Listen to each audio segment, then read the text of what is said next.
It's the 29th of Ellul, Erev Rosh Hashanah. How many times have you been told just to take a deep breath?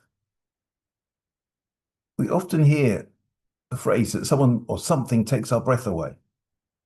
Or maybe we've suddenly had to gasp or we've had shortness of breath when we're surprised or scared. What's happening with our respiratory systems at these moments of great drama? Well, there is a noted doctor who explained that while our lungs have got enormous capacity, when they're not physically active, they only operate apparently at 10% of capacity or even less. The amount of breath we need is determined by the physical activities in which we're engaged. And so, at those times when our system is surprised, inspired, or scared, it takes a moment for the brain to send a message to our diaphragms and that more air is needed or that adrenaline needs to be released. And that is precisely when we feel that sensation of being breathless. When our bodies hit, as it were, the pause button to make sure that it can adjust to what the senses are experiencing. Why am I talking about this? Well, breath takes a major role on Rosh Hashanah. Although we normally refer to the Jewish New Year as Rosh Hashanah, the beginning, the head of the year, the Torah actually refers to the holiday as Yom Teruah, the day of blowing, referring to the mitzvah that we know we use our breath to sound the shofar. That's the significance. Yom Teruah, the day of blowing. Now, if you think about it, each time we blow the shofar in shul, afterwards we say the phrase, Hayom Harat Olam. Today is the birthday of the world. And that refers to the tradition that we have that Adam and Chava, the first people to walk on the earth, were created on Rosh Hashanah. But why does the shofar connect, or why does the machzah connect the shofar with the birthday of humankind? What does the use of our breath to blow a shofar have to do with the creation of the human race? Rabbi Yonasan Eibschitz lived in the 18th century, wrote that the significance of the shofar goes all the way back to Gan Eden. The Torah tells us that when Hashem created man out of the dust of the ground, what did he do? He blew into his nostrils the spirit of life, and man became a living being.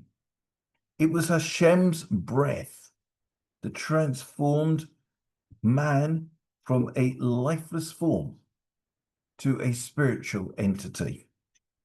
And so, on Rosh Hashanah, the anniversary of the day Hashem created man with his breath, we observe the one mitzvah that requires us to use our breath to create something. In this case, a sound from a shofar. By sounding the shofar, we begin our year by mimicking, as it were, Hashem's most enduring and creative act. The shofar is therefore the ultimate reminder of our creative capacity. What do we want to create this year? How are we going to use our breath, our feet, our arms, our eyes? How are we going to direct the beautiful gifts that Hashem has given to us? The gift of our creation, the gift of life itself. I think the past few years, seeing what's gone on from coronavirus through what's happened in Israel from the 7th of October, what's happening throughout the world, so many people are unwell. I think this has given us maybe a greater appreciation for the gift of life. something that perhaps we were taking for granted. So what good will we do with our lives in the coming year? There's another important theme of Rosh Hashanah, which is expressed by the whole idea of dipping the apple in the honey. That's expressing our hope for a sweet new year to come. But there's actually something deeper behind the whole practice. As I'm sure you know, the Hebrew word for honey is davash, which is spelled dalet vet shin. The gematria of the word davash is the same as the phrase of harachamim, which means, O Father of compassion. Dipping the apple in the honey symbolizes more than just a wish for a sweet new year.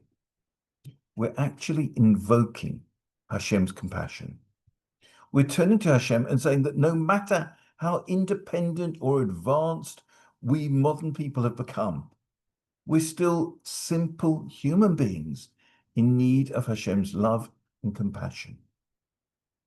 As we approach Rosh Hashanah and Yom Kippur, we acknowledge that however intellectually sophisticated we may be, we don't know everything, and we remain dependent on Hashem's mercy and kindness.